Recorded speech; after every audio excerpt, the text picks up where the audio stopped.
Everything I share today is for educational purposes only. This is not legal advice, and I am not your attorney. If you or someone you love has been charged with a crime and is waiting for trial, contact a licensed criminal defense attorney in your state immediately. Imagine sitting in a jail cell. You have not been convicted of anything. You are legally innocent, but your trial date keeps getting pushed back. 6 months pass, then a year, then 2 years. You have lost your job. Your apartment is gone. Your children are being raised without you. And you still have not had a single day in court. This is not fiction. This happens to thousands of Americans every single year. People who could not afford bail, sitting in pre-trial detention for years, waiting for a trial that keeps getting delayed by a system that is overcrowded, underfunded, and in no particular hurry.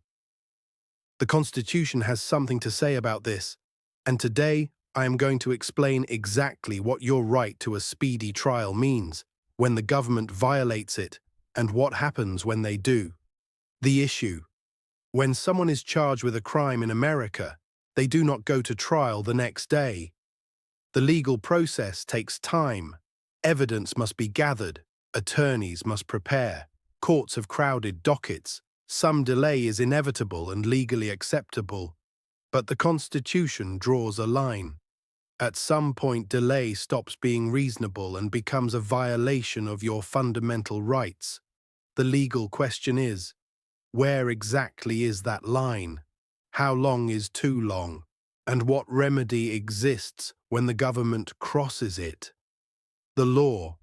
The Sixth Amendment to the United States Constitution states clearly, in all criminal prosecutions, the accused shall enjoy the right to a speedy and public trial. That word speedy has been debated in courts for over 200 years. Because the Constitution does not define it. It does not say 30 days. It does not say 6 months. It simply says speedy. And the Supreme Court has had to fill in what that actually means in practice. In 1972, the Supreme Court decided Barker versus Wingo, the most important speedy trial case in American history. The court refused to set a specific time limit. Instead, it established a 4-factor balancing test that courts must use to determine whether a defendant's speedy trial right has been violated. Factor 1, the length of the delay. Courts have generally treated delays approaching 1 year as presumptively prejudicial, meaning long enough to trigger a full constitutional analysis. The longer the delay beyond that threshold, the more it weighs in the defendant's favor. Factor 2. The reason for the delay. Was the delay caused by the government, overcrowded courts, prosecutor unpreparedness, intentional tactics, or was it caused by the defendant requesting continuances? Delays caused by government negligence or deliberate tactics weigh heavily against the prosecution. Delays caused by the defense do not. Factor 3. Whether the defendant asserted the right. Did the defendant actually demand a speedy trial? Courts look at whether the defendant raised this issue during the proceedings. A defendant who sat quietly through years of delays without objecting has a weaker claim than one who consistently demanded to go to trial. Factor 4. Prejudice to the defendant. Has the delay actually harmed the defendant? Has it caused oppressive pre-trial incarceration? Has it created anxiety and concern? Most importantly, has it impaired the defense? Witnesses who have died or disappeared, memories that have faded, evidence that has been lost. These forms of prejudice are the most powerful factor in a speedy trial claim. Beyond the constitutional standard, Congress passed the Speedy Trial Act of 1974 for federal criminal cases. This law sets specific time limits. After an arrest, the government generally has 30 days to file an indictment and 70 days from indictment to bring the case to trial. Certain periods are excluded from the count. Time spent on pre-trial motions, competency hearings, and other proceedings. If the government violates these statutory deadlines, the charges must be dismissed. Most states have their own speedy trial statutes with specific time limits that are often stricter than the federal constitutional standard. Real-world application. James is arrested and charged with felony theft. He cannot afford bail and sits in county jail.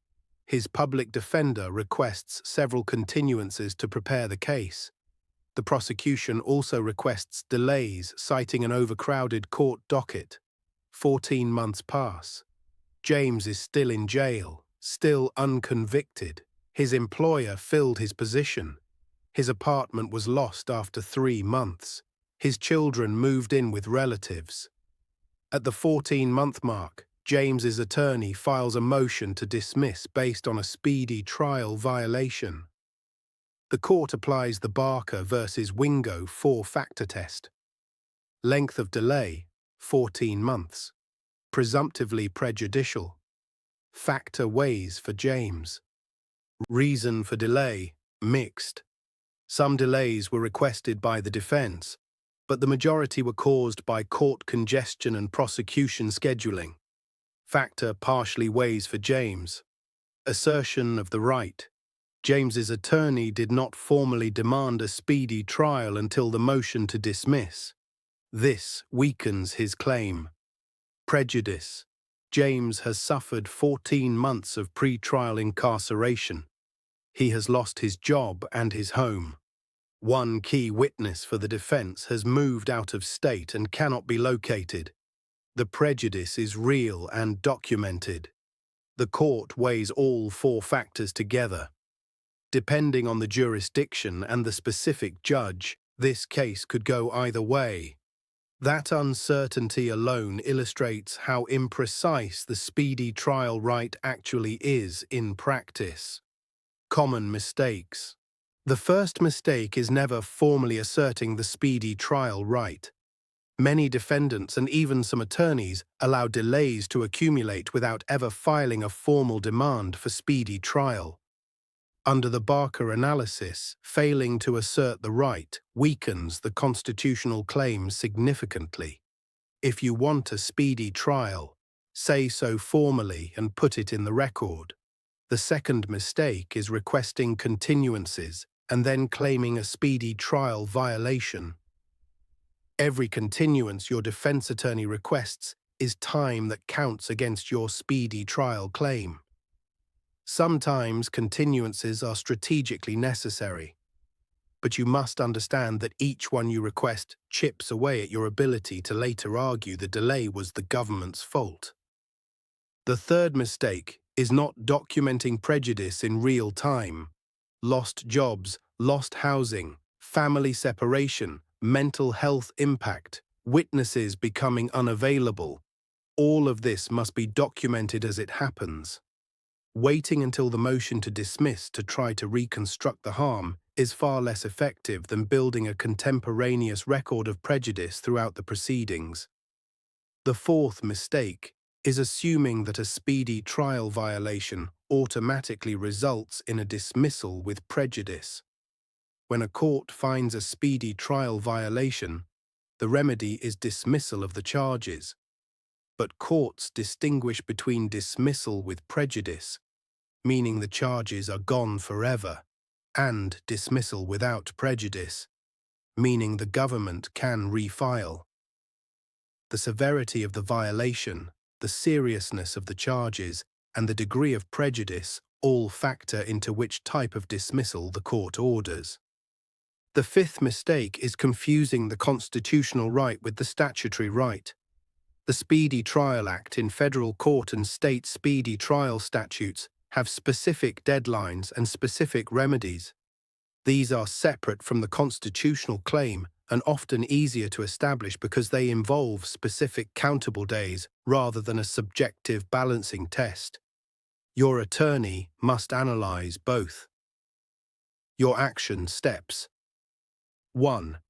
If you or a loved one is in pre-trial detention and the case keeps getting delayed, contact a criminal defense attorney immediately and ask specifically about filing a formal speedy trial demand.